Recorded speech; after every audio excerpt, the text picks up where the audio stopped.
Ivvutaw 656 minn 759 delegat tal-Partit Laburista li kienu eleġibbli isemmu leħinhom dwar il-ħatra ta' deputat mexxej għall-affarijiet tal-partit. Dan ifisser li 86.4% ta' dawk eleġibbli ivvutaw.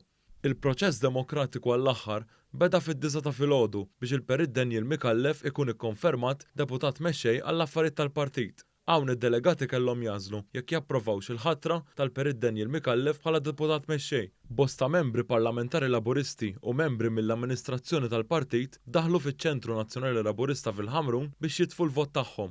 Il-Perit Daniel Mikallef li kkontesta din l-elezzjoni daħal jivvota l-ħabta tan-nofsija. Ftit tal-minuti wara daħal ukoll il-Prim Ministru u mexxej Laburista Robert Abela fejn wara li għadda ħin jitkellem ma' dawk preżenti huwa wkoll xi ħed il-vot tiegħu. Wara vvota wkoll id-Deputat Prim Ministru u Ministru għas-Saħħa Chris Fern.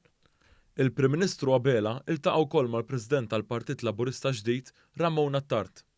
Iċ-Chairman tal-Kummissjoni Elettorali tal-Partit Laburista, Din Healey, stqar li l-proċess mexa b'mod tajjeb ħafna u li l-maġġoranza tad-delegati wieġbu għas-sejħa li jieħdu sehem f'dan il-proċess demokratiku. Aħna bħala Kummissjoni naħdmu ħafna sabiex naraw li l-proċess ikun wieħed trasparenti u li jispira l-fiduċja tal-membri ta' dan il-partit, però ovvjament irriżulta li prattikament kellna proċess ieħor ta' suċċess bħala Kummissjoni u nirringrazzjaw ovvjament minn kull minn tagħna għajnuna prattikament mill-amministrazzjoni l-isfel għall-membri tagħna li pparteċipaw anke bil-dritt tal-vot tagħhom, jiġifieri kien hemm turnout tajjeb ħafna u ta' dan ovvjament aħna sodisfatti wkoll bħala Kummissjoni. Il-votazzjoni f'Għawdex għalqet fis-9 u dik f'Malta għalqet fit-3.